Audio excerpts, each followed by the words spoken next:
I am Dyana Rozay, and I bring a unique commentary to your favorite reality TV shows and whatever is popping on social media.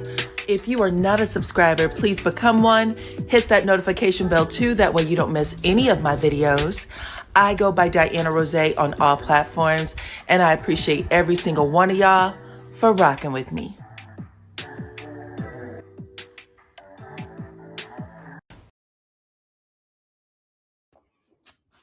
What's up, Supreme Team? Welcome to the channel. What is up? What is up? What is up? Welcome to the cookout. That's what I need to be saying. Welcome to the cookout. Drop your side dishes into the chat so that we can get it started.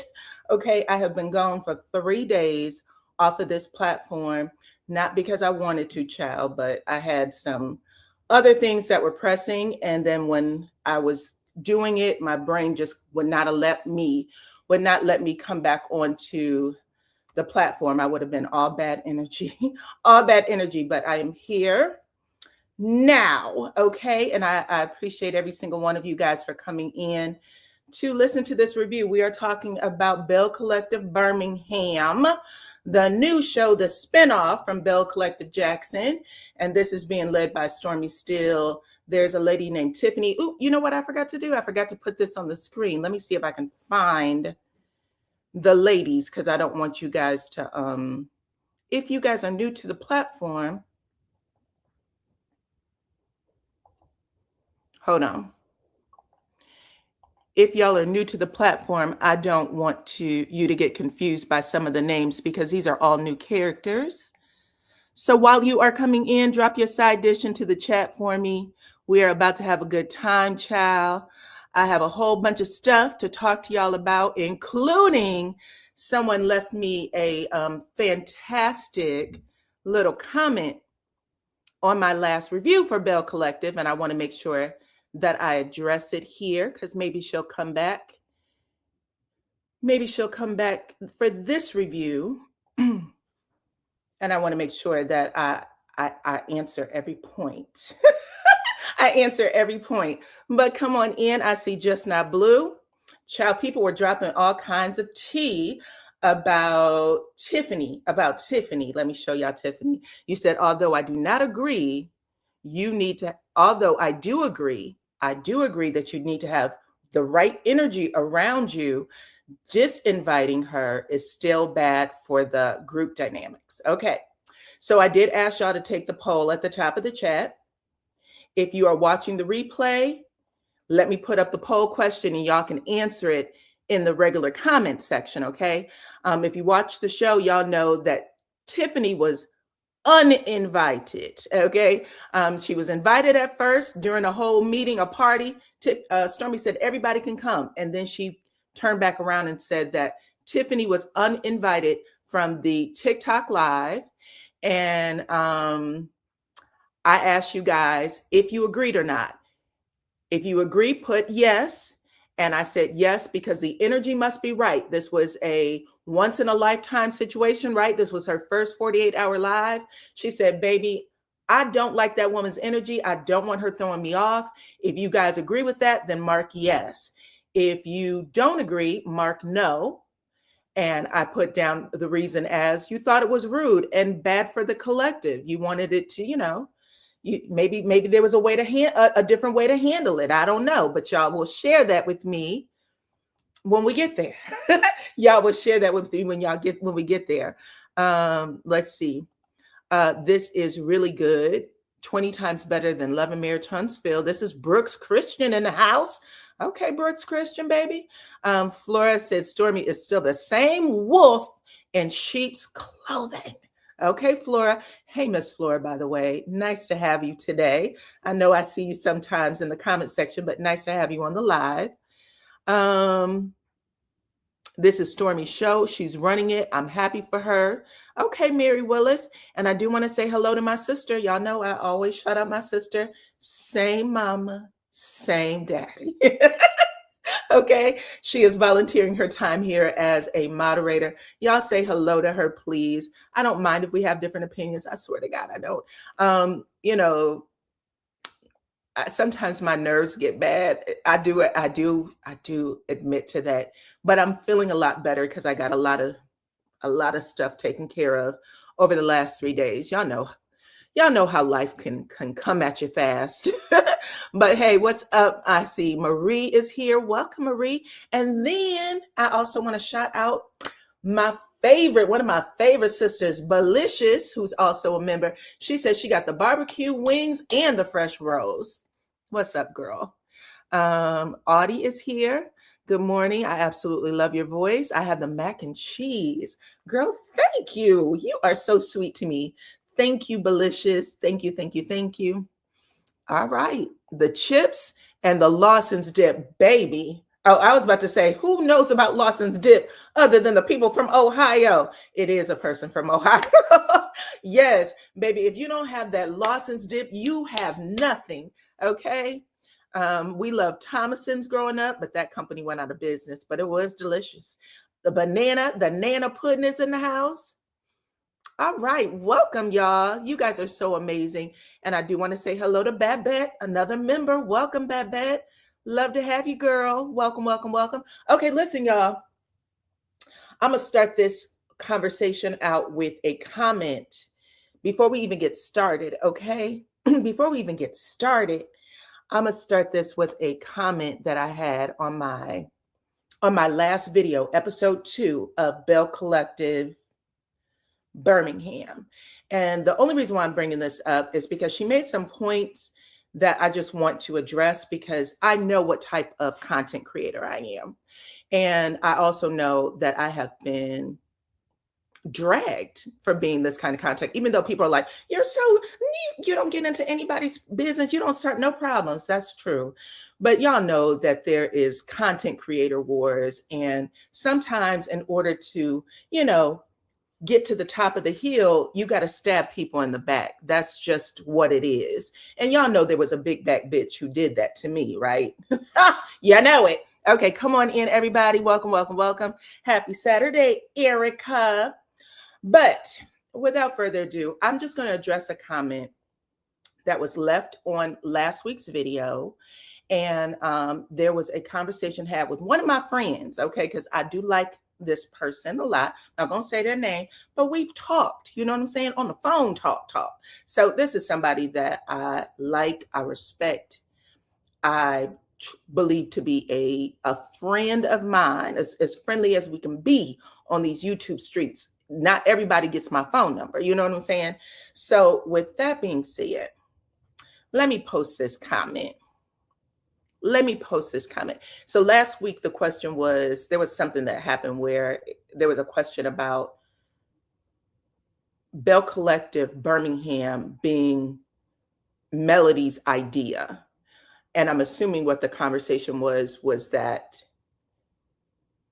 Melody, the Love and Marriage Huntsville show should have been about business. And if y'all ever heard me talk about it, I said that the show, I didn't think so, that the show wasn't about business. It was about broken friendships, because the way the business started, if anybody remembers, Melody called everybody to say, let's get the comeback group back together, right? She has a conversation with Martell, and Martell said, absolutely not. He said, I don't trust them. I don't want to work with them. Martell was hell sent against it. And he said, I'll only do it because you think so, but I think it's a bad idea. That's how it starts. Then she calls Maurice, and Maurice is like, hey, Mel. And Kimmy goes, right? I don't want to talk to her.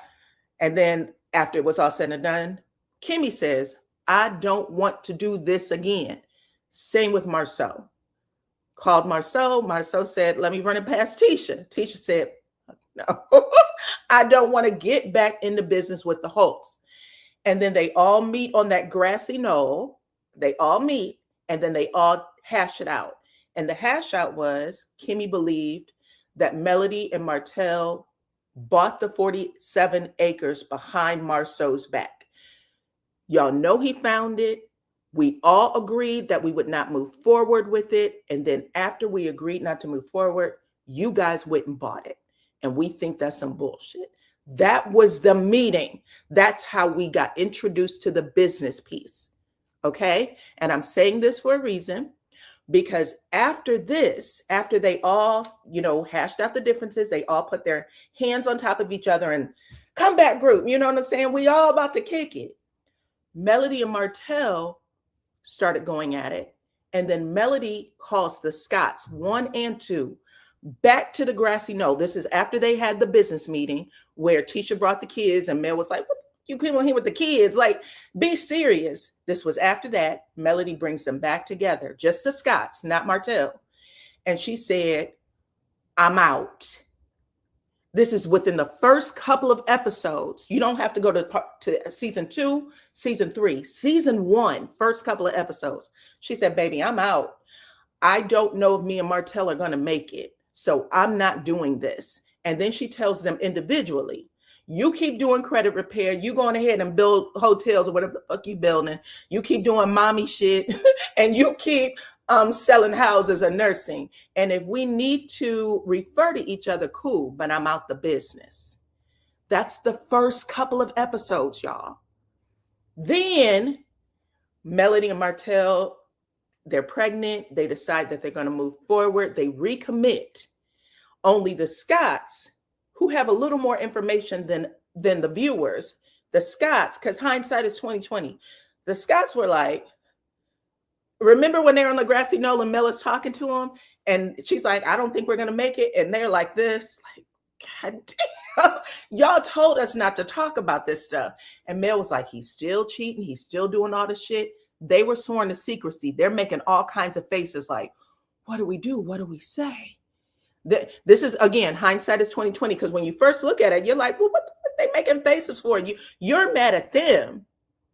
But they're like, I don't know how to engage in this conversation. And then they say, well, maybe you should, I think it's Marcel, maybe you should just go, how did he say it? Maybe y'all should go to counseling. And Melly said, I did go to counseling. We ain't doing that shit no more. I thought I had the perfect relationship. Now, she said something different now. She said the shit was always scrambled eggs, green eggs and fucking ham. It was always awful. But then she was saying it was a perfect relationship. She said it on the show. She said it in radio interviews. She said it in YouTube interviews. I thought this relationship was perfect. Now she does not say that. But at the time when she was saying it to them, they were all just kind of sitting there like, what do we say? And then after that recommitment, the Scotts seem a little shady, right? They were doing things that didn't feel that connected on the show. And Melody went to look for other financing. And she told Martell, we're going to get this business done. I don't want to do it with the Scotts. Let's back out. And she said, we're going to both back out of this, right? This is when they have that second meeting. She had already went to somebody else to see if she can get other financing someplace else. When they sit at the table, Marceau and Maurice refused to put their LLCs down on the comeback group, on that loan document. They refused to put their LLCs down and said Tisha and Kimmy are going to put their LLCs instead. And Melody said, that shit ain't going to work. That's not, I already talked to the people at the bank. And Kimmy said, well, we always said we were going to do this. It's actually in the, whatever language she wrote up. She said, we put it here and you said it was okay. And this proves you didn't read the contract. And Melody snatches Martell outside. He said, let's not do it. Let's not do it. And when they both agreed, they walked back in. They said, let's take a vote. The Scotts all raised their hand. Melody said, I'm out. Martell said, I'm in. And he went against his wife. Broken. Broken. Y'all remember that, right? And it has been broken ever since. After they divorced, the Scotts came back. They went to Melody's office this time. Martell came there. They attempted to talk business. Martell said, I'm going to that's why I'm taking full custody. Again, broken. No conversations. Marceau and Tisha attempted to pivot from building houses or doing the comeback group as building houses. Why don't we become a business incubator and call it the Black Expo? And then after he says that, he said, you don't even have to invest financially. Just sit on the stage and be a resource to the community if they have questions about business. Mel said, not for me. I'm not putting a SAB booth. I'm not putting a t-shirt booth, whatever businesses she has. She's, I'm not putting my booths here. Maybe next time, but not this time. Y'all recall that? That was some of the craziest shit. Now, that happened literally every single season. Every single season. The show, as far as I'm concerned, for me, and I will continue to say it, was about the relationships. They started off broken. They continue to be broken. That's the show. That's the show. To me, I mean, has it gotten better? Yes. We've seen houses get built, right? We've seen, purchases of buildings and people moving forward in their careers for sure, including Melody. When she was on the show, she did her relaunch. The SAB relaunch was on the show. She always advertised her products. They were always in certain scenes. They never saw it though, for whatever reason. I don't know. I would always have to bring it up to you, just like I'm bringing up what y'all see with Stormy. That's my job as a blogger. That's my job. So it's whether it was they wanted her to do it for free. I see people saying they wanted her to do it for free. Whether they wanted her to do it for free or not, I'm just pointing out that when it happened, she said, fuck no. Every single time. Every single time. So it wasn't that production came in and said, we're canceling this. It was that it just never got off the ground. That's the point I'm making. It never got off the ground because no one was ever on the same page. So when I say that the show felt like broken relationships, broken friendships, trying to find their way back to each other, I'm not saying it because, that's how I view it. And I'm okay with anybody else viewing it different because I know other content creators. There was a content creator who started that rumor that the Mel's idea was taken. And even when it was said, I was like, the show wasn't about the business piece because the business piece never happened. It never happened. And it didn't happen because Mel dismantled it while it was in the first couple of episodes. Bitch, bye. I'm not going to continue this relationship. That's how I remember it. That's how I remembered it. Melody and Martell built 2 houses on the show and sold them. Great, great. The show regarding the comeback group that was what it was built around, didn't happen. The comeback group was dismantled, and there's been plenty of businesses that people have did separately that were shown and they've done great. Now I'm just going to put this little comment up because I do want to give you your credit, Miss Karen Marshall. Karen Marshall said, Dyana, you do a great job with your storytelling style. Thank you. I appreciate that. I really do try. I listen to the story and I tell it my way. And that's all I ever want to do. Okay. She said, you had gotten dark with Love and Marriage Huntsville before Mel left. That didn't happen. Before Mel left, I was begging all subscribers, please. This is a produced and edited show. A lot of the stuff you guys are being told is bullshit. It was a lot of trolls on panels. There were a lot of trolls in the comment section. They were all there for one reason. It was a coordinated, let me put this together too, because nobody talks about it like this. It was a coordinated effort to go and tell the same exact story on everybody who did a Love and Marriage Huntsville channel to take the show off the air. That was the goal. Everybody should be able to see that now in hindsight, right? It was to take the show off the air. And if we can't take it off the air by way of the network, we're going to fuck everybody's business up. Everybody who has a business on that show, we're going to tear it down and make it so that they feel they have to quit the show and that there's no show. Okay? No Merc, no syrup, no jelly, no nothing. That is what happened. That is what happened through and through. And any blogger who was doing a decent job like myself, we were also supposed to be torn the fuck down. Okay? It does not matter. Lie about it. Do whatever you need to do, but tear a hole in their shit so that this show falls. Period. And the only reason why I continue to do it is because I know my gift. The same way I tell stories about Love and Marriage Huntsville, it's the same way I tell stories about every other show I review, every single one of them. And I have been saying it forever. Exactly. I've been saying it forever. Never got dark.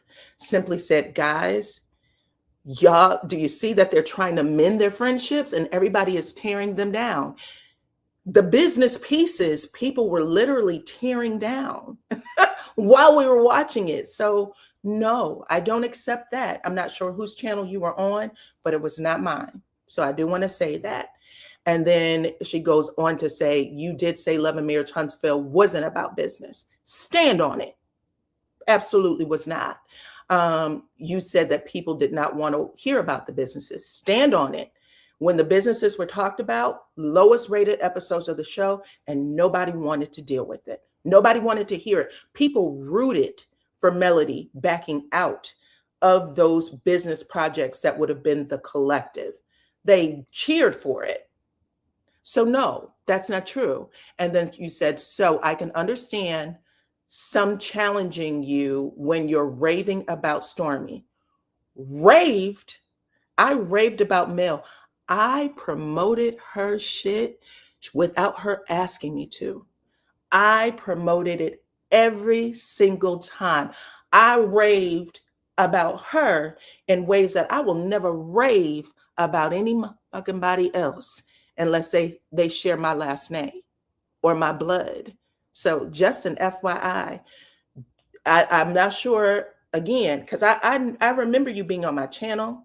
I remember you from back in the day, always there, but you are putting me in a category I do not belong and never fit.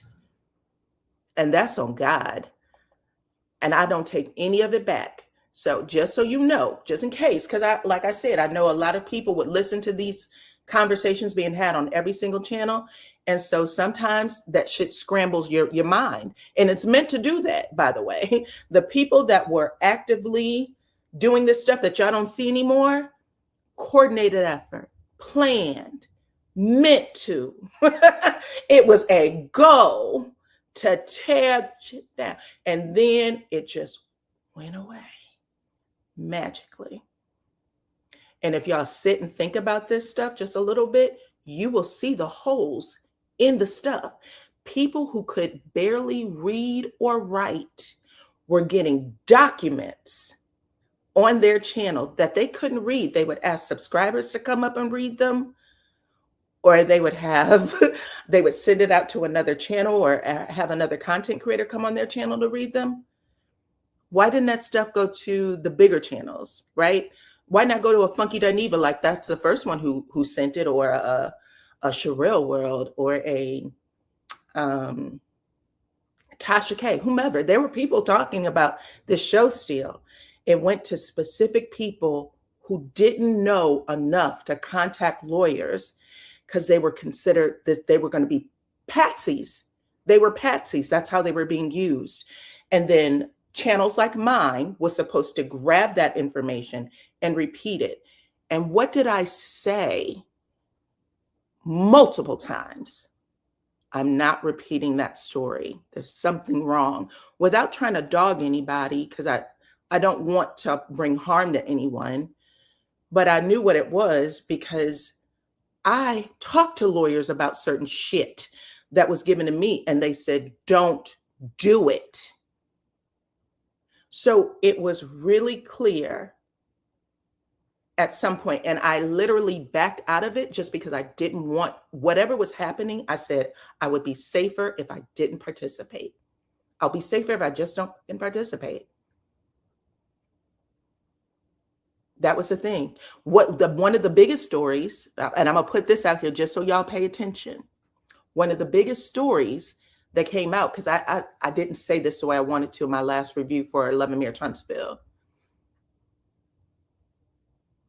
thank you to everybody in the comment section who said that y'all remember my conversations and the shit that I talked about. Thank you. Because this lady, again, she just might have it confused. I'm gonna give her that. She might have it confused, but I didn't. That's not true. You're putting something on my shoulders that I did not do. And I've always been a content creator who said, I'm giving these people grace because it's a produced show. Produced means that they are going to drive a conversation a certain way. The production is going to drive the conversation a certain way because they got to tell a story so that we can watch. That's just what it is. They're going to edit it and tell the story a certain way. And I never wanted to lose sight of that, because you lose sight of it, things go real wrong. Okay. But I want to bring up something that a lot of y'all may remember, because this is one of the reasons Tisha and Destiny are probably into it real bad. Again, nobody wants to give Tisha the benefit of the doubt, but I've said Martell did not like Tisha. He does not like the fact that marriage between her and Marceau is still standing. And there was a lot of horrible shit that he did to her, including what he did at that adult game day. Tisha, that didn't just happen. It's been happening since season 1, first episode, when Tisha reveals that Martell called Melody out her name and that Melody smacked Martell's teeth into place. She was like, you had a few gaps, bitch. But after Melody pop you in the mouth, you had the perfect smile right after that. Right after that. She had told that story. Go back and look at how Martell looks at her like, if I could, I would. First episode, he does that. Now, that, like, just to say, Melody did ask some questions where Tisha, that's how it got unraveled. But season 1 is where it's all laid out. You never have to look past another season, ever. But also, just to point this out, there was a blogger who had come out and said they had text messages between Martell and Destiny, and that the text messages were so racy that they had to have been, okay? That was like a 3-day event. I got the messages. I'm running them past the lawyer, blah, blah, blah, blah, blah. I don't even think she did this on her own channel because I don't think she was monetized. And she had a very low following. So again, this is a big coup to get these fucking messages and give them to a channel where it's not going to go where it's supposed to. But she says, baby, I'm about to do it on Tay Talks channel. I'm just going to call her name out. I'm gonna give it to Tay Talks, and she's going to be the one to help me reveal it because she has a bigger platform and she's monetized, whatever the issues were. Okay. This is how I remember it. It happened a couple of years ago. I might have some of this shit wrong. But she came back on the day she was supposed to reveal and said, the lawyer said no. I got a cease and desist. A cease and desist from Destiny. Okay. So I asked if I could see the cease and desist. I asked to see it. And she was like, no, we're just going to end it. And I said, cool. I did not repeat the story again because, again, I don't want no problems. Now, I might make jokes like, Destiny, are you? You know what I'm saying? But shortly after all that happened, that blogger said, I sent everything to Melody. Melody, the red phone carrier, the black phone carrier, the dresser drawer. Okay, I had a drawer upstairs where I keep my police records. Okay, the kitchen closet, whatever it is, bitch, I'm the receipt queen. I got the receipts. Cool. I have watched this story from the beginning.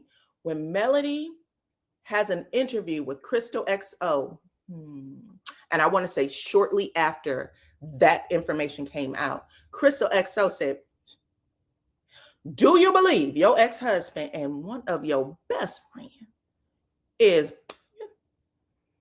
And Melody said, this is after she was supposed to receive the alleged receipts. After she said, no, I don't believe that. No. And I was like, okay, well,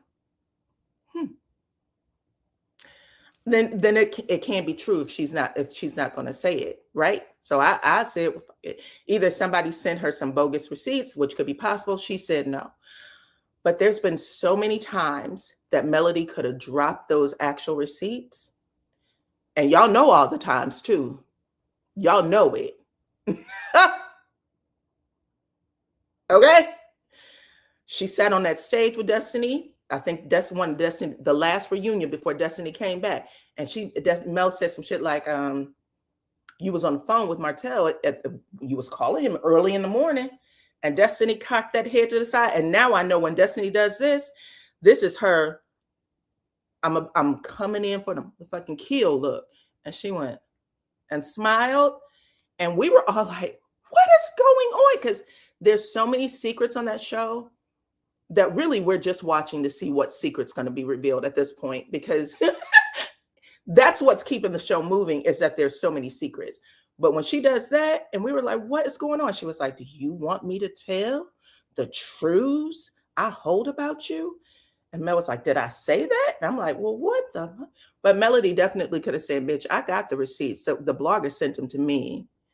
Don't act like y'all ain't, because you're not going to hold that shit over my head. She could have said it there. When Destiny made that statement on the show, when she came back, I could have Mel and Martell if I wanted to. Melody didn't say shit about them receipts. And at the end, when they clipped that little moment off of that season 9 reunion, no mention of the receipts. So I'm just saying, sometimes you got to connect dots.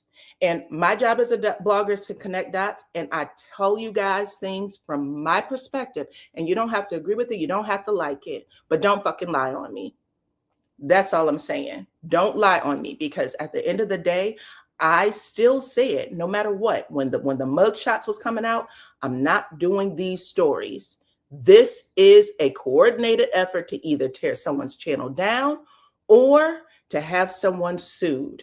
I'm not doing this Maurice story. I don't know. There's something about it. Don't trust it. That was what I always said. You can go back and listen. I've never erased one video from my channel, not even the ones where I was cussing up a storm and losing my mind. I let it stay. It is what it is. That's my record. It is what it is. But I just want y'all to know that sometimes the stuff that's being pushed is bait. And the bait is supposed to have all of the bloggers salivating. There was another blogger who never reported those stories either, if y'all think about it. They might have let you come up on their panels and talk about it, but they never once spoke it. Me and one other, because we knew fucking better. Never reviewed Melody's divorce records, ever. Custody records, ever. Just didn't do it. There was just something a little didn't curl all the way over for me. So I'm just putting that out there. Stop assuming that because I'm a blogger, I'll take anything. I won't. And if that means I switched up, cool. But those of you who have been here for a long time, you know that's not true. If I stop talking about it, it's because the extra crazy just isn't worth it for me. When I close my computer, I need to be able to go outside and not think about what's coming after me. Because that's what it is. It's always a threat. They threatened my sister. And she didn't even do anything. So I know what this stuff is about. Okay. So I say all of that ahead of this just because, number one, Miss Karen Marshall, 6014, that's not accurate, not all of it, but I'm giving you the benefit of the doubt. Okay.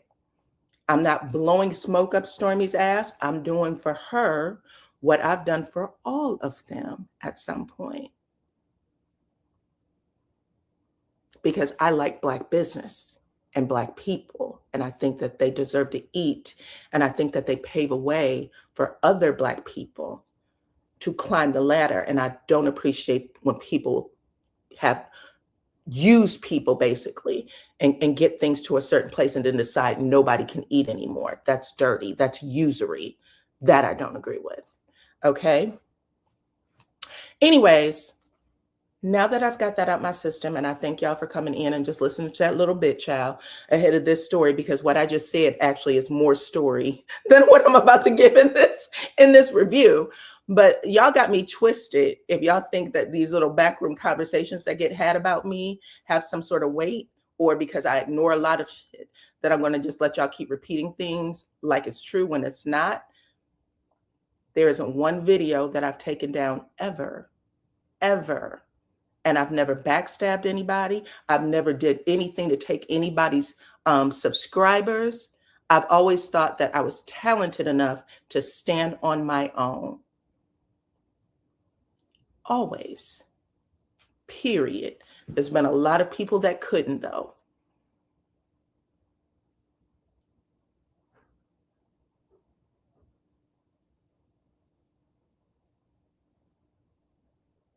All right. Thank y'all for listening to that little rant. I appreciate it. Let's get to this story, okay? Love you, love you, love you. Now we're talking about Bell Collector Birmingham and Miss Stormy Steele shit, because this is her show, okay? Anyway, now take the poll at the top of the chat. It picks up exactly where it left off with Tiffany and Fumi going at it. Y'all remember Fumi said she needed to sidebar Tiffany at her couples event. Now, from what I heard, child, because a lot of people would send me messages and saying, listen, when it comes to those couples parties, Tiffany is that girl in Birmingham. And then I had somebody else say, listen, I live in Birmingham. I ain't never heard of the girl's name. But there are a lot of people who said she is that girl, more than one. And I know that she had this viral proposal. She is also Ricky Smiley's niece. So she got a name out there. Anyway, Tiffany is, getting pulled away from her party where she wants to oversee things and make sure things are okay by Fumi. And Fumi said, baby, there's a vibe about you. There's an energy. When I was talking to your friend, you told me that, hey, now don't try to steal my best friend from me. And I didn't like that too much. I didn't like that vibe. When everybody else was being real open, real cool, I got something different out of you. Anyway, Tiffany said, I don't remember that.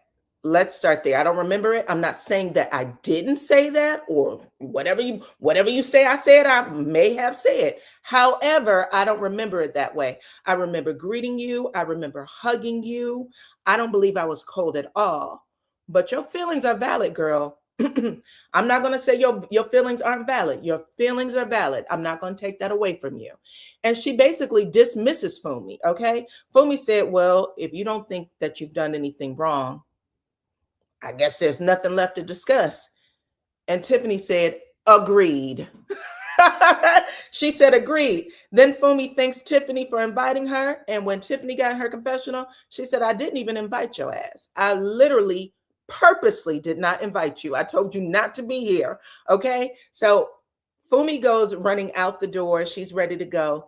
And Stormmy and Sanita, Tiffany's BFF, the one that kind of started all of this, because according to Fumi, she was like, I like Sanita, and I got the impression you didn't want me to deal with her.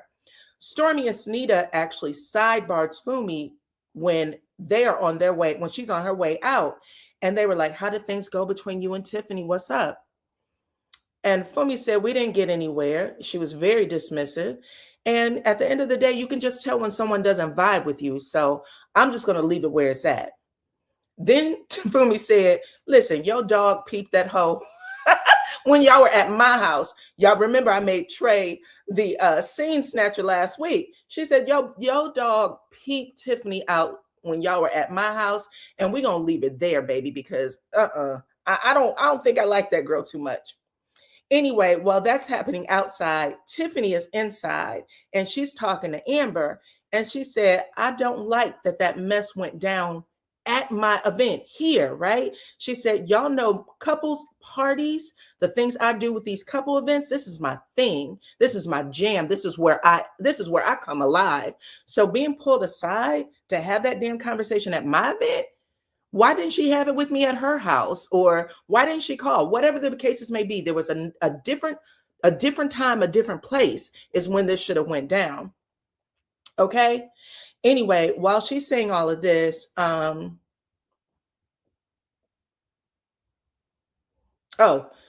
Stormy and Sunita walks inside and they hear Tiffany say, she's sitting here talking to me about a vibe.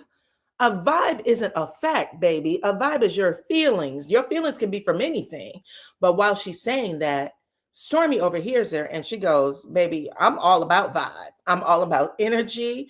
And you a big person on religion in the Bible. You know that the Bible talks about discernment. And so now Tiffany is kind of looking at Stormy, but she's trying to figure out, what's wrong, because for Tiffany, she doesn't believe that she has any beef with Stormy, right? And for the most part she don't, but she's kind of like, yeah, but I gotta question Fumi's intention to have that conversation with me at my event, right? She wasn't even invited, so why come here with this shit? Now this is when Stormy looks at Sunita and like pops her on the shoulder, right? She's like, well, didn't you say that she can come and have this conversation here? And Sunita backtracked like a Sunita said, no, I would never say that. And Tiffany was like, I knew you wouldn't. Sunita, you did. Production rolls it back, and there you are talking about, yeah, go there, have the conversation. And if it's all good, just stay. Sunita definitely did that. Definitely did that. So did Amber. Amber runs it back. They run production. Production rolls it back on Amber too and said, you also co-signed this. And she was like, I don't even remember. They showed the footage. Amber just laughed her butt off. So two of them made it seem like Fumi was just out here, flying by the seat of her pants, doing whatever she wanted, which is also, planting seeds for Tiffany, because that's not what went down. Let me put their faces up, you guys. Thank y'all for coming in. Hit the like button and share the video, okay?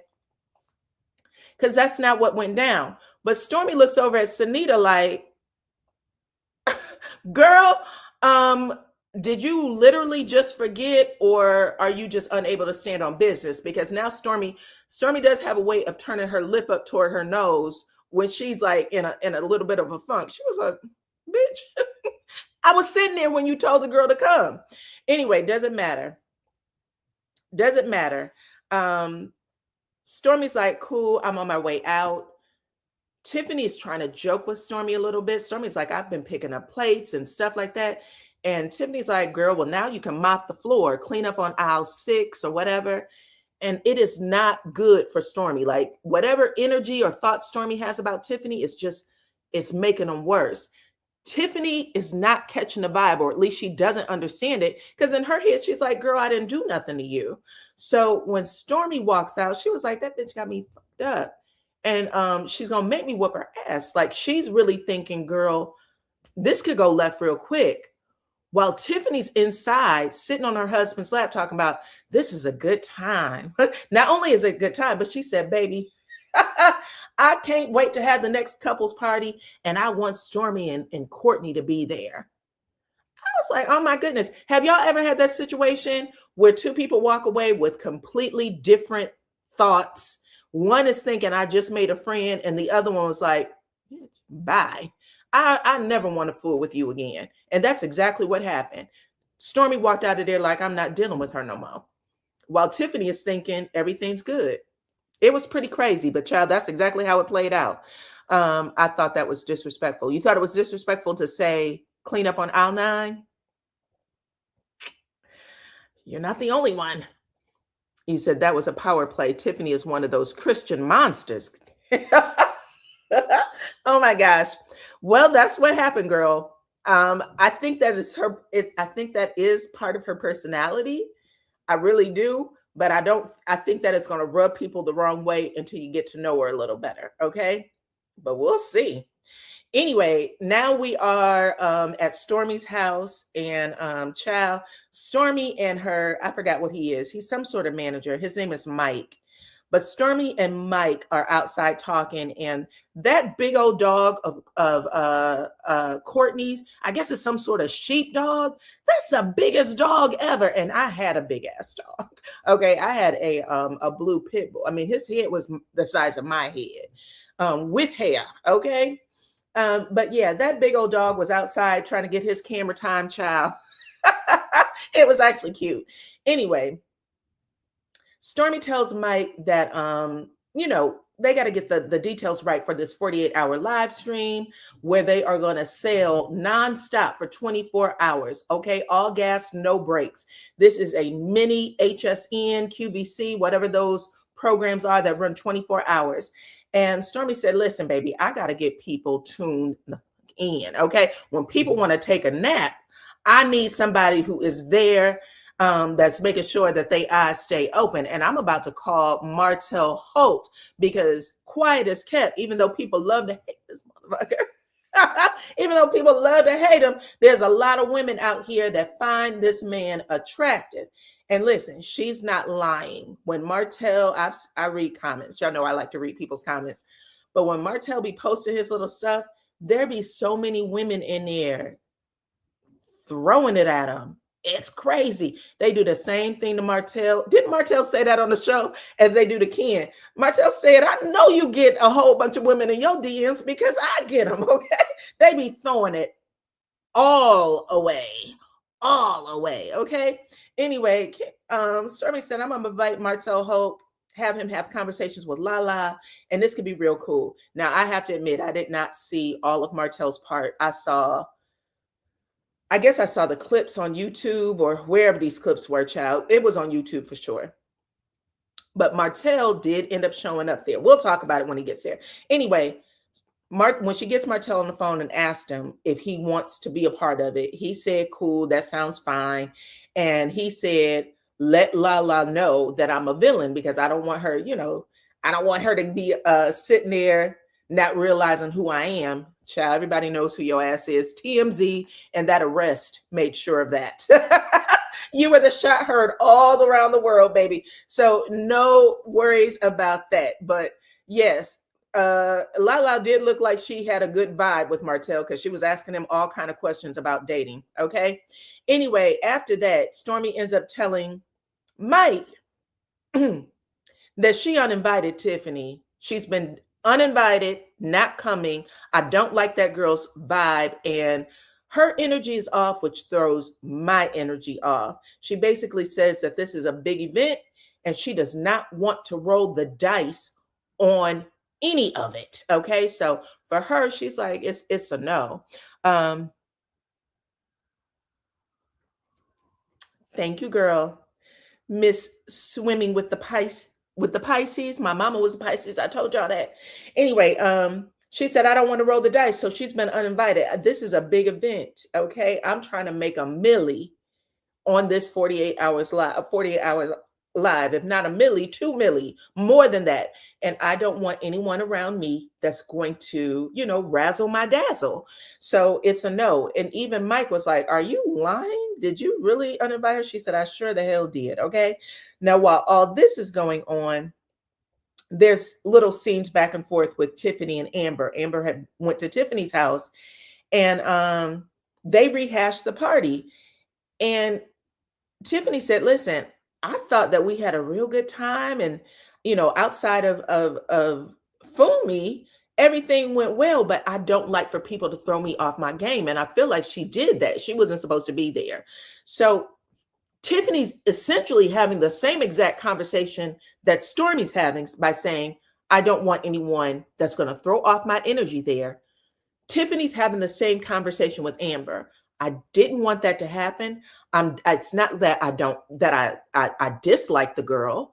I don't dislike the girl, but I did not want her there. And and if she knew me well enough, she would know I don't want that type of stuff to go down at my event. So they're both saying the exact same thing, only Stormy's kind of taking action by kicking her ass out now. Okay. Anyway, while all this is going on, Sanita, the BFF, calls Amber, not Tiffaney, Amber, and said, baby, did you see the guest list?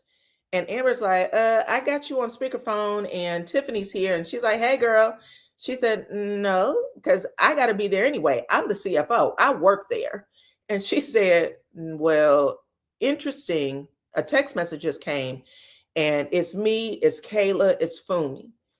And then Amber goes, well, that's everybody but Tiffany. And she says it while Tiffany's sitting there. That's everybody but you. You're not allowed. And you could see like the wind kind of come out of Tiffany. Like she goes, now why would I be uninvited? Like, what did I do that would get me uninvited? And she's kind of searching her head for it. But they're all going. You know what I'm saying? The rest of them are all going. Amber says something like, listen, you held me down when I was in some of my darkest hours. I was like, you know, when my granddaughter passed away, you were there. So I'm hoping that Stormy can see that side of you because we all need to get along. We're the collective. We all need to get along. But Tiffany took it in stride. She said, I hope y'all have a good time. Cool. I hope y'all have a good time, right? Not a biggie.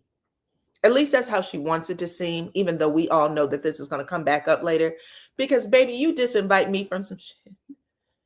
But all of my people get to go. My best friends get to go. I'm a feel away, and I'm going to let you know it. And Tiffany said, why didn't she call me? Why didn't she say something to me before this? Why I got to be embarrassed in front of every fucking body? We'll see. Keep coming in. Keep coming in. So Sanita is the best friend of Tiffaney. And she is just a friend of the show at this point. I'll take that name down. She's just a friend of the show at this point. She's not an actual cast member. Come on in, everyone. Welcome to the chat. She's not an actual cast member yet. She might get added on, but not yet. But right now, baby, she's in all the mix and she's taking the space of actual cast members, people that is actually holding a full-time position. She's there and she appears to be there all the time. She seems to be in everybody's mix when they're talking about her BFF. So I'm waiting to see how this gets rolled out later. You know what I'm saying? Because she's going to either have to turn on somebody to snitch, or she's going to have to tell somebody, don't talk about my friend in front of me, which is what I would do. Like, you want me to take this back, right? Because you wouldn't have these conversations in front of me unless you didn't want me to take it back, right? And then I'm going to tell you to shut the fuck up anyway, because that's just what you do. But she's not doing that yet, baby. She's just taking it in for now. And I asked y'all last week, I said, baby, is that natural to have somebody talk about your BFF like this? And you just sitting there with your head in your hand? No, it's not. Come on in, everyone. Thank y'all. Hit the like button, share the video. Okay, now let's talk about Miss Kayla. Miss Kayla, 30-something-year-old Miss Kayla, who likes herself an old man, okay? Somebody 15, 17, 20 years older than her. Miss Kayla is at home today with her 4 kids. And when I tell y'all that every single one of her babies stole her entire face, I mean, all of her face, the boys and the girls. Now, she got some cute kids, okay? All kids are cute to me, but she got some beautiful children. And I guess there's certain households that make different dinners for their children when you have multiple kids. Me and my sister never knew a life like that, okay? If there was something that I did not like, I still had to eat it. But Kayla's in the kitchen talking about, what do you want to eat? And somebody's like, pancakes, pasta. And she's making pancakes. She's making pasta. I went, oh no, baby. That could have never happened in my mama's house, but that's some funny shit, okay? Anyway, she's asking the kids how was school and stuff. Let me tell y'all the kids' ages too. She has a 16-year-old, a 13-year-old, an 11-year-old, and an 8-year-old. 8-year-old boy is the youngest. The 16 and 11-year-old are girls. The 13 and the 8-year-old are boys. That's what I should have said. And that 13-year-old boy is out of pocket. Okay. He is out of pocket. You said her story is concerning to me. Well, let's dive in. I mean, this is her real life too, right? This is her real life. This is a young woman who literally blew up overnight, says she makes about 14K or more a day, okay, with her business. And yeah, anyway, she has a son who's 13 and I guess feeling himself a little bit, and he tells his mama that he told his teacher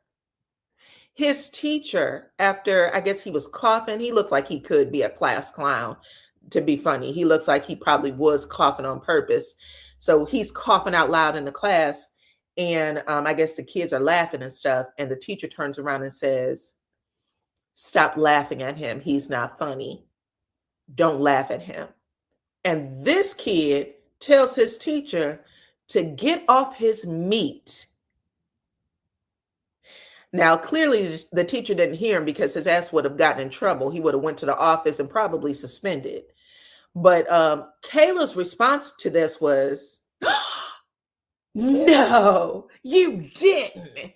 I said, "Girl, if you don't pop that kid in the mouth like he deserves," my mother would have never allowed that. Child, I wouldn't have even fixed my mouth to say it. And if someone would have called the house and said, "This is what was spoken," I would have lied my ass off. Okay. I went, "Girl, that's not funny. That's respect. That's his teacher." He said, "Yeah, I don't know if he heard me or not. I don't care if he didn't hear you. Don't say it again." Okay. But he told that joke, and that lets us know right then and there where she is in motherhood and them damn kids. Because she was like, "I think having my kids so young," she started having kids at 18, "having my kids so young helped me relate to them more because I can remember yesterday when I was their age." Kayla, you ain't them damn kids' friend, okay? Every mother tells you this. I'm not one of your little friends. And that's what you should be saying no matter what your age is. I'm not one of your little friends. Don't say that again.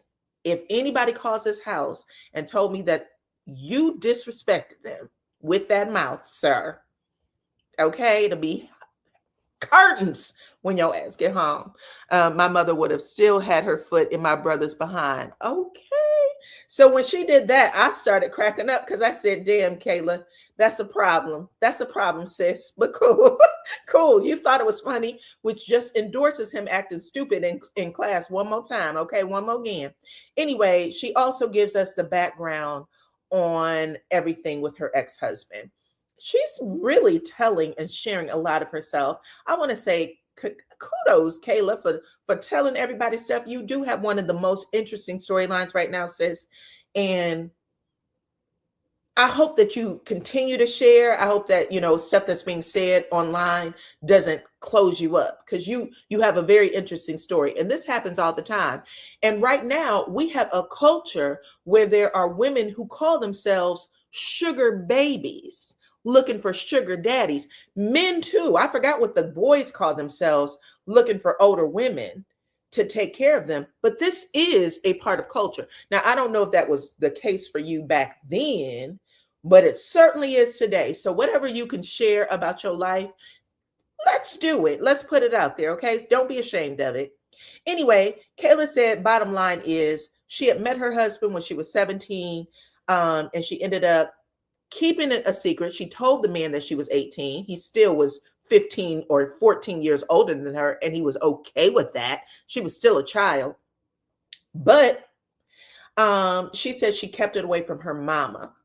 Her father died when she was 11. So she kept it away from her mother that she was dating an 18-year-old. Her mother pulls up to her job over there at the Domino's, and they're out there eating pizza, and he probably rubbing her leg and looking a little too close for comfort. And the mama said, "Listen, I might not be able to whoop ass no more, but what I can do is this: get out of my house. I don't tolerate this at all." Okay. So she told her to pack her and go, just on eyesight of seeing her with this older man. "Get out my house, girl. I don't know if I raised, but this ain't it." And she said she went and got her things. And then Kayla said, "Because I don't believe in shacking up, I got married instead. I didn't just want to live with him. So she's making it seem like marriage was her idea. Girl, bye. That man was still 30 something, child. No, that wasn't your idea. Even that wasn't your idea. Just so you know, come on. You might have been legal, but here, no. Because even you saying it is crazy. But she says, yeah, I said I don't believe in shacking up. That was just a part of my principles. And what about those principles allowed you to date a man that was much older than you? Anyway, like I said, you can tell when people are just a little loop-de-loop, and she's very much a little loop-de-loop. She might be smart as hell in business, but emotionally, no, no, no, no, no, no, no, no, no, no. Anyway, she said she was pregnant at 18 and married, and she was having babies back to back. She also said that, listen,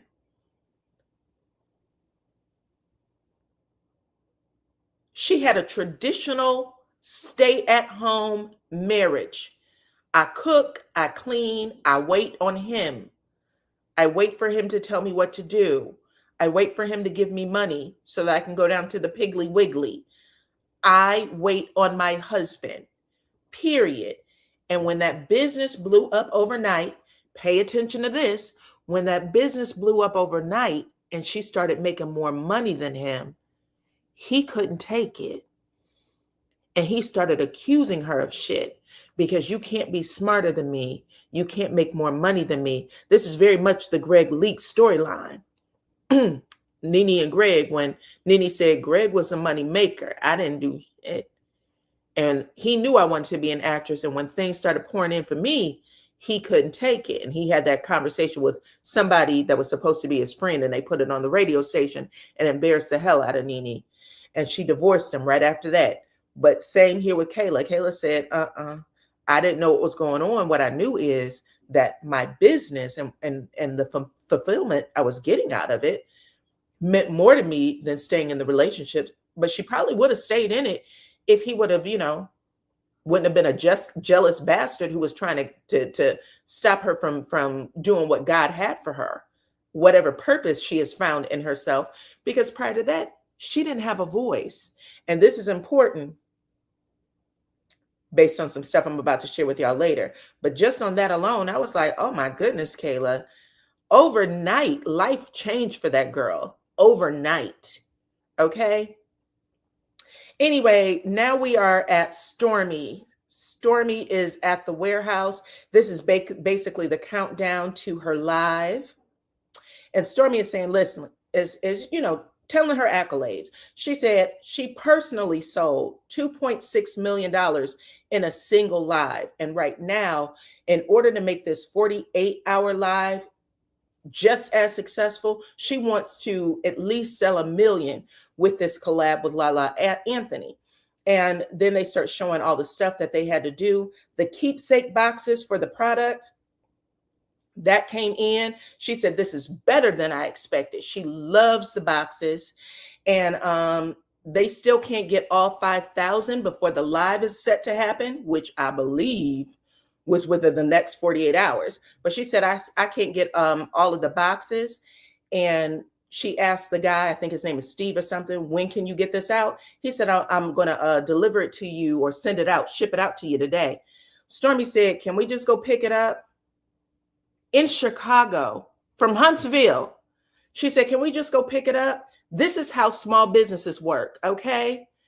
Y'all know the shit I used to do for mail, I'm doing here.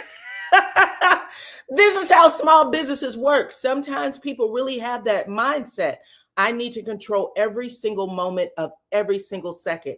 I cannot trust that those boxes are going to land at my doorstep when they're supposed to. So Courtney owns a trucking business, and I'm about to put his ass on the highway to pick up those boxes and bring them back here because we need them shipped out the next day. Every time an order comes in, I want somebody putting it in an envelope and taking it to the post office. I don't want a delay.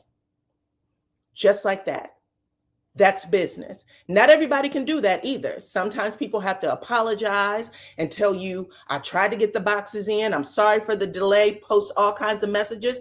And then people drag their ass from here to Timbuktu. But Stormy has all kinds of PTSD from all of that shit happening when she was trying to do it her way the first time. So now she's like, listen, I have this person, Lala Anthony, who's put her trust in me.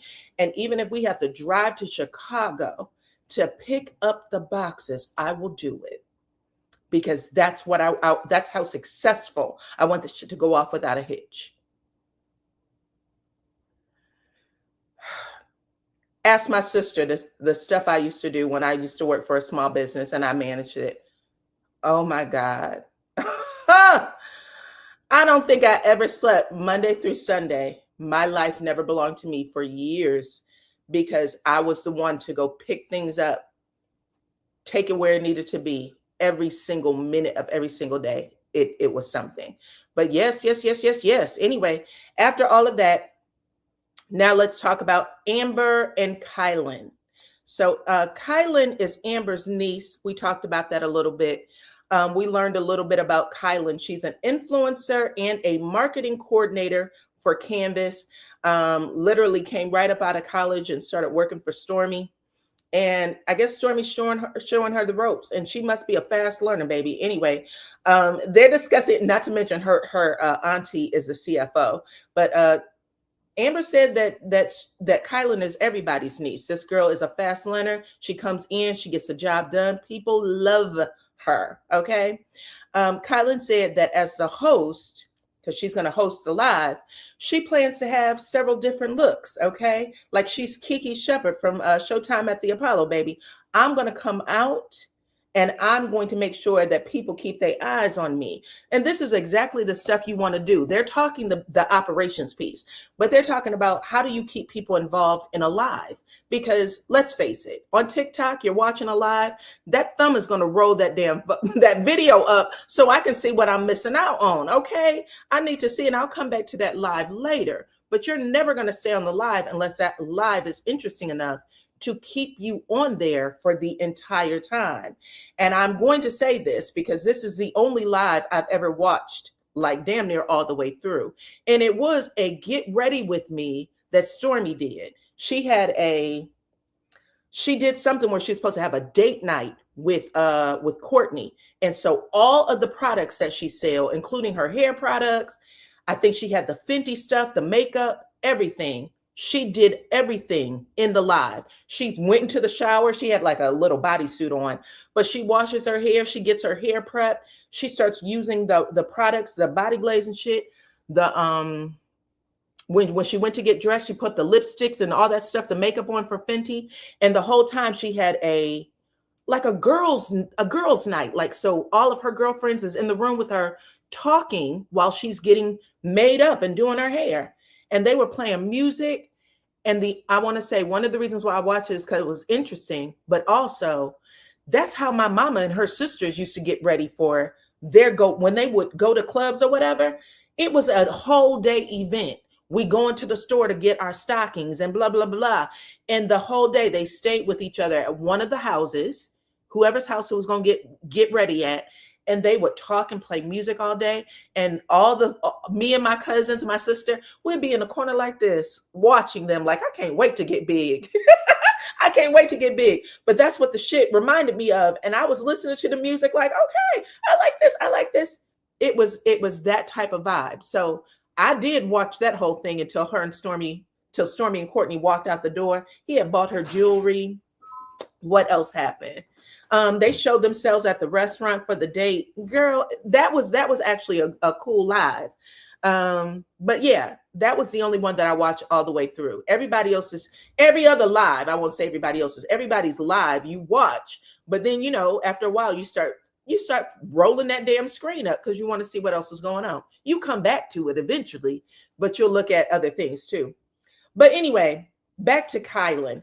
Kylan says that she wants to make sure that people keep eyes on her, even if it means she got to dance and shit. Okay. So she was showing her all the moves and stuff. And she had all these sexy little dresses. And Amber was like, well, what is all that for? And Kylan said, listen, baby, not everybody can look like a boy. Okay. And I guess she was saying that Amber looks like a boy. Amber said, "You are rude. You are rude as hell." I don't think that Amber looks like a boy, but maybe she has a tomboy too, tomboy thing to her. It was an all-day event from shopping to nails. Yes, yes. That's how we learned how to get ready for stuff. Getting ready was an all-day event. And that's the reason why I watched that episode or that live. Anyway, let's talk about the next part. We are 1 hour before showtime over there at Stormy's warehouse, okay? And Sanita, Fumi, and Kayla jump into the Mercedes Sprinter to head to Huntsville, okay? I guess they had a Sprinter pick them up, and they're on their way to the TikTok live event. While they're in the car, though, Sanita fills Kayla in. Sanita fills Kayla in on how Tiffany got uninvited from Stormy's live. Why is Sanita doing that? But she tells her, and then after it was all said and done, Sanita calls Tiffany, puts her on speakerphone, and lets her know, "Hey girl, we on our way to Huntsville, to TikTok, the thing you just got uninvited to."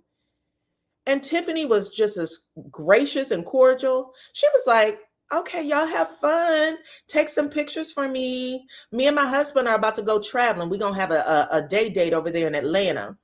And she's all, "Love you and safe travels."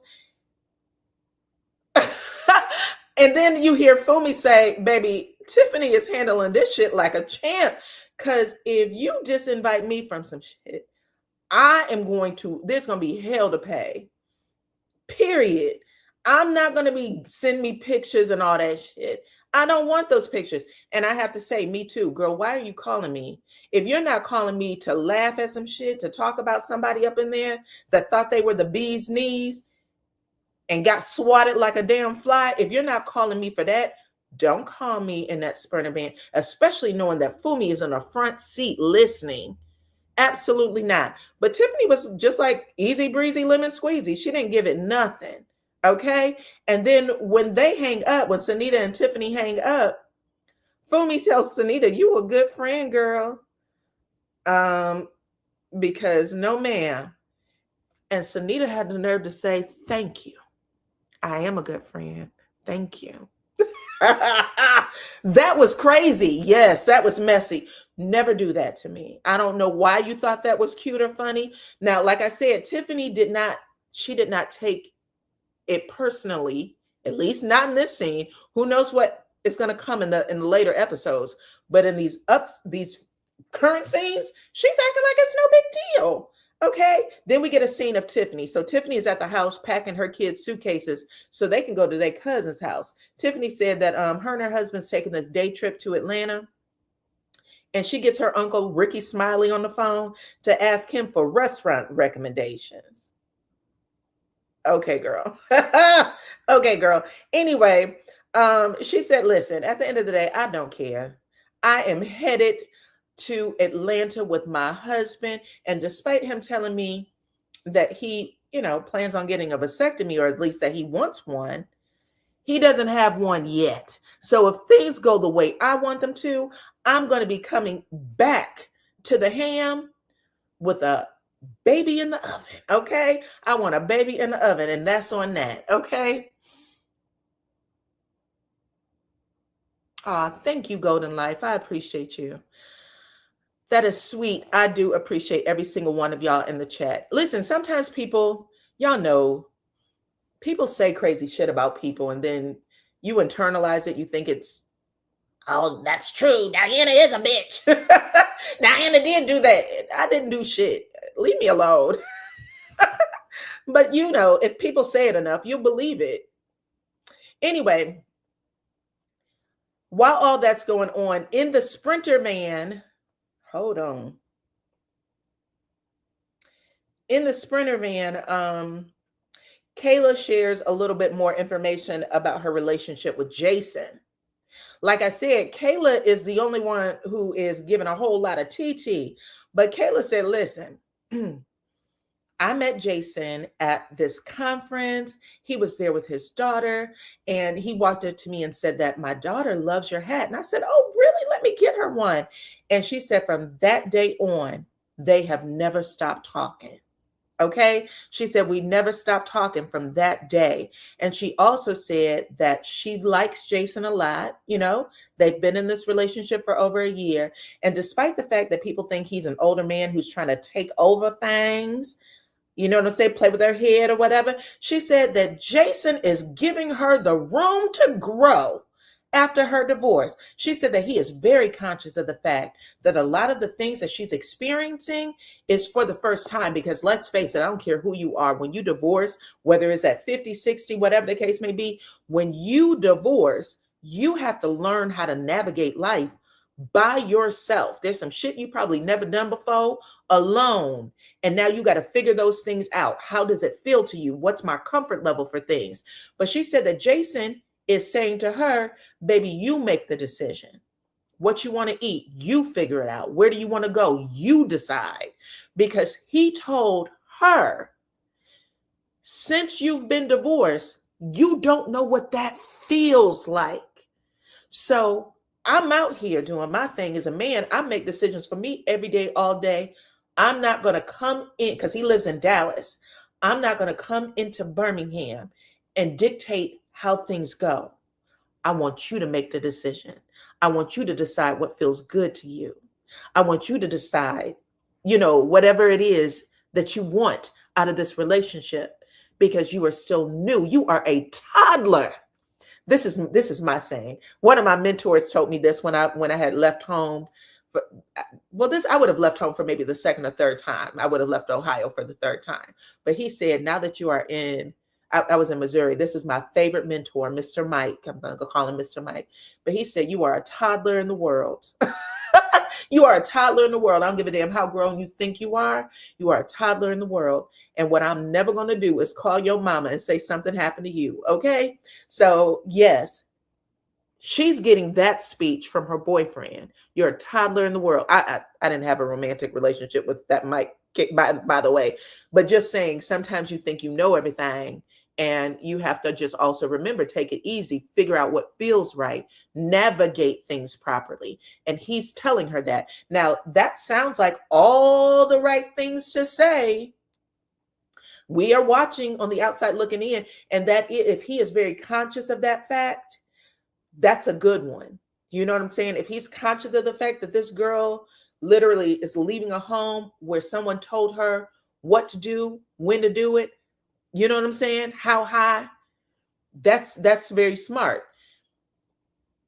But how Kayla also responds to it, because if y'all remember in last week's episode, I told y'all Kayla responds in a childlike way when she was talking to Jason. So I like that he's telling her to be a big girl and figure it out. But I also, they still got a lot to deal with, clearly. You said the show is starting to turn up. Kayla is very interesting to me. I do believe that she has daddy issues. Well, she was asked by production, do you think you have daddy issues? And she said that my dad died when I was 11, but it is possible that I date older men to replace my father. So she did admit that on camera. Fumi was also asked if she had daddy issues. And she was quick. She said, no, I don't think it's daddy issues. I'll just say parenting issues, which was just another way for Fumi to say her mama was the issue. Girl, I caught it. Fumi was like, I'm not going to, not daddy, but parenting for sure. For sure, she had parenting issues. She said that there was something there in that parenting that has played with her a little bit. And she also suggested that she doesn't think that Tiffaney felt safe, which might be another reason why she looks for older men to protect her or to be with. But I caught what Fumi said. And when she said it like this: no, not daddy issues. Like she really wanted to drive it home. Parenting, maybe, not daddy though. I was like, bitch, you better keep that lady's. Listen, I don't know. Look, if Kayla brings her mama onto the show, oh my goodness. But you bet not get on that lady's bad side, okay? Nobody knows what might happen next, baby. But that's what it sounds like. Anyway, that's how the scene ends, okay?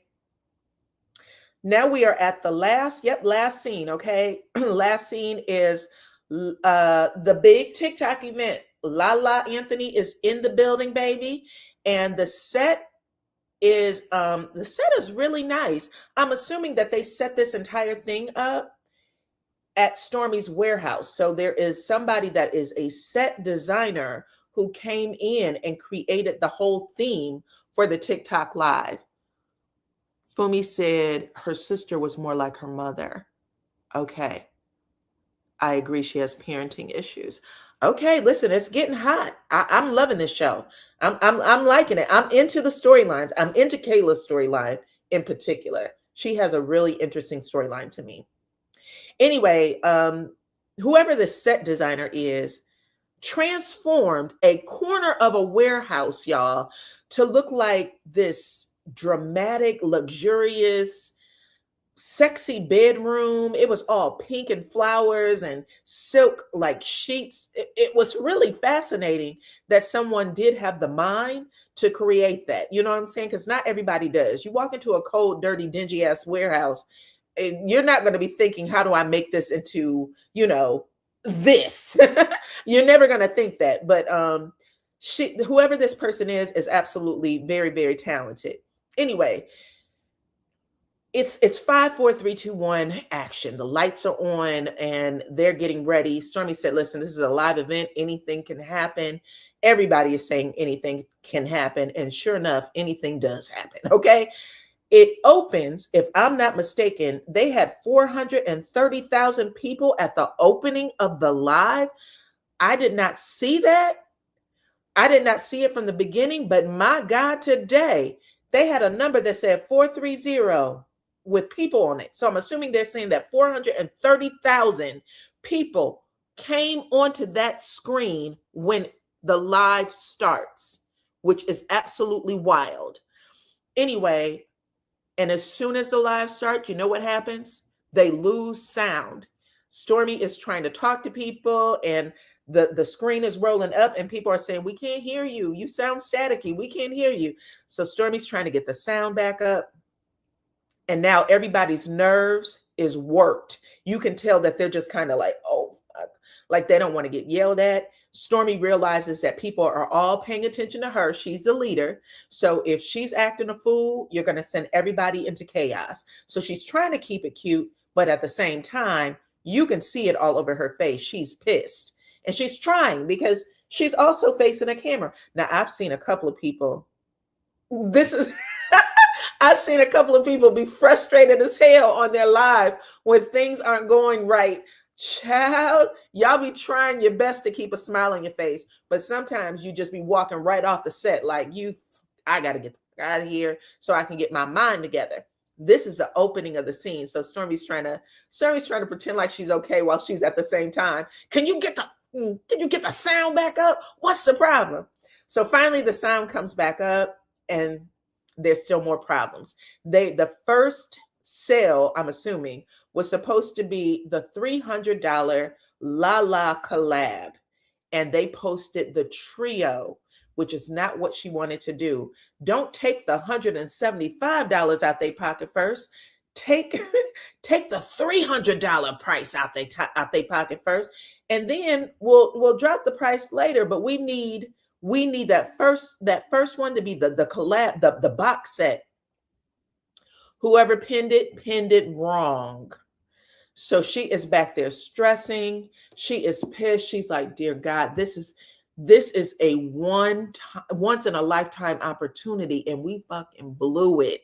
This wasn't supposed to be pinned. So she's saying that to people. Everybody's just sitting there stiff as okay. Even the person playing the harp, child, she got a lady over there playing the harp. Stormy said, could you stop playing that damn harp? Everybody, just shut up. Like now she's fussing. And that's pretty much how it ends with her fussing, with her pissed. But I was like, this is true. This is all true. There's so many balls that's juggling in the air. You want to make sure everybody does what they're supposed to do. But as of right now, it's out the gate. And as a person that's on the other side, just watching the screen, everything looks amazing and great. You don't know what went wrong and what didn't go wrong. But on the back end, the people behind the curtain, it's a mess. You know what I'm saying? People are juggling to make things right. And that's literally how the episode ends. Okay. It was a great episode. I'm rating it a 10. I'm going to take y'all, see what y'all said in the poll. I'm going to ask y'all this while I pull the poll up. I don't have a scene snatcher. So if you watch the episode, drop who you believe the scene snatcher is, and I'll put it on the community wall. Whoever wins it, I'll post it on my community wall, but I don't have a scene snatcher for this episode. But I will give y'all the results of what you thought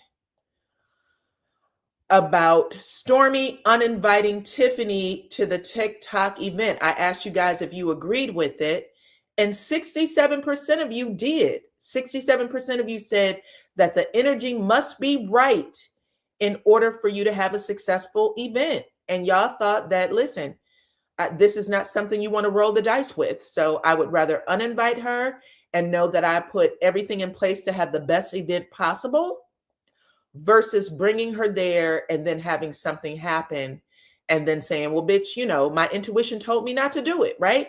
So 33% of you guys thought that it was rude and that it was bad for the group and that she could have handled it a different way.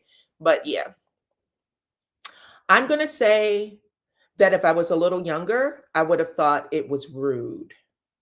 But I've experienced a lot more, and I've learned that if you don't trust your instincts, if you don't trust that voice that happens right then and there, don't do it, that it usually the outcome of it is going to be exactly what you thought.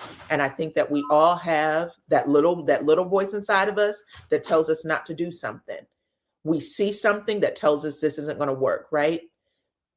Trust me. You see somebody's eyes or you see something that's like, bitch, but you might push along with it anyway. And then when you do, you realize, you know what? I had every warning in the world not to do it.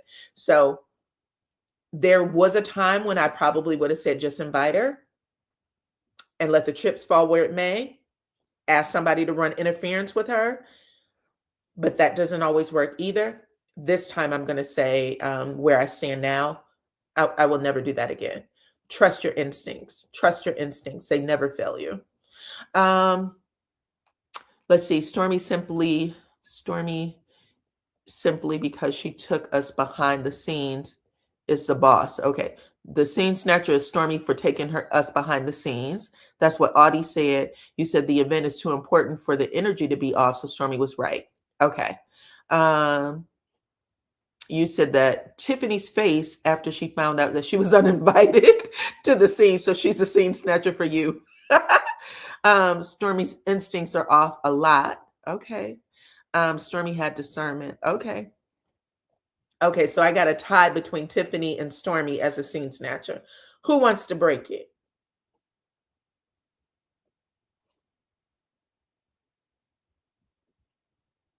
I can put them both up at the scene snatcher. We'll just look. This is a picture I already have. Because what was up with Tiffany treating Stormy like that? Mop up or get the mop. And who are you talking to? This was my thumbnail, Stormy and Tiffany. I don't know.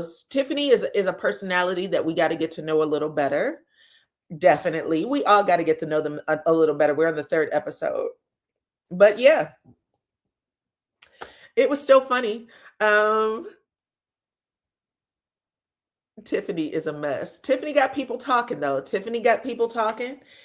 It's an interesting show so far. But anyways, y'all, this is pretty much it. This is the episode, okay?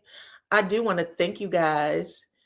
Stormy is a scene snatcher. Okay, I'll put her up on my community wall as a scene snatcher.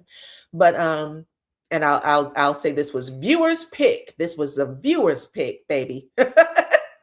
So anyways, I appreciate y'all for coming through, for supporting me as always. A lot of you know exactly what I was talking about at the very beginning of this post. Y'all know what I was talking about. And I appreciate that because people have put narratives on my head that simply was not being true at all. And I don't like it. Okay. So I love you guys. I'm happy for those of y'all who, did not allow people to, didn't trust the people that were being a-holes and lying over my head. Not cool. And just sit in that for a little bit. Think about the shit that came out that was bait that people got real pissed off about. And to this day, people can't steer themselves out of the lie because, you know what I'm saying? We just stick with it, and it could really be hurtful, but it is what it is. Anyways, I love you guys. I really do. Thank you, Clone, for coming in and helping me moderate the show. Thank you to my members for coming in and helping out. And thank you to every single one of y'all who joined the live today and who support my channel. I appreciate you guys for that. Who don't listen to the bullshit. I appreciate you guys for that. I can't say that enough. I can't say that enough. Thank you. Thank you. Thank you. Who know the truth, who knows that people were out there literally trying to tear people down for no reason at all, other than to get themselves an extra follower so that they can, turn their minds into mush. Don't want y'all to listen to anybody else because you can only listen to them. And they used to say all the time, I don't even watch the show. How the fuck, if you don't watch the show, how is it possible that you have so much to say? Anyways, I appreciate y'all. Love you, love you, love you to pieces. Spread the word. Make sure my video is circulated. Until the next one, which will be tomorrow, because I'll be back for Love and Mirror Huntsville. Bye-bye, guys.